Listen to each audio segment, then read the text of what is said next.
A few years after the partition of India, the governments of India and Pakistan decided that even the lunatics should be exchanged.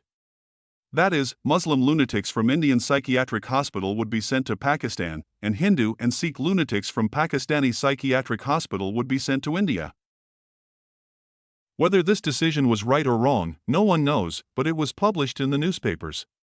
When the news reached the psychiatric hospital, one lunatic, who considered himself God, burst into laughter and said, "So, Pakistan is going now, where this God lives." A Muslim lunatic, who occasionally felt a sudden urge to pray, declared, "India is a land of infidels, going there is forbidden."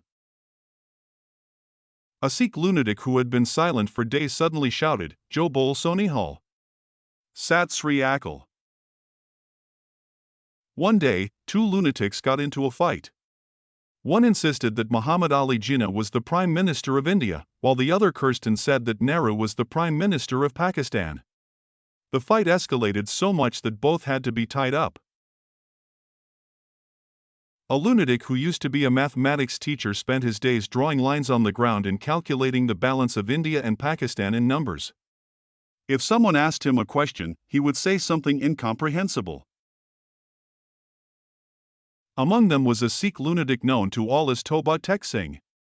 He had been in the psychiatric hospital for 15 years. He never fought, never talked to anyone. He simply sat beneath his pillow, muttering endlessly, Upar di Gurgur dnxd bediyana di mung di dal of Tik Tok Tek Singh. Sometimes, he would scream loudly.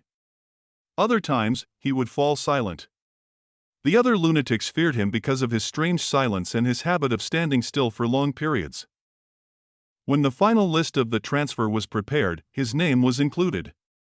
The officials decided he would be sent to India. When he was informed, he asked, "Where is Toba Tek Singh?" Someone said, "In Pakistan." Someone else said, "In India." Another lunatic said, "Wherever he is, that's where Toba Tek Singh is." But he refused to believe them. He kept repeating, "I won't go. I live in Toba Tek Singh." Finally, the day came. At the Wagah border, the exchange of lunatics began.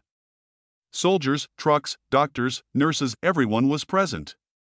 The lunatics were counted and placed in buses, one by one. When it was the Sikh lunatic's turn, he refused to go. "Where is Toba Tek Singh?" One said here, another said there. He stood firm, like a tree planted in the ground. The police tried to move him, but he wouldn't budge. He lay down on the ground and began shouting loudly. At last, they left him alone. He stood there right in the middle of the border. Night passed. It was cold. Stars sparkled in the sky. Morning came. The sun rose. His dead body was found lying in no man's land, on the piece of earth that was neither part of Pakistan nor of India. It was the land of Toba Tek Singh.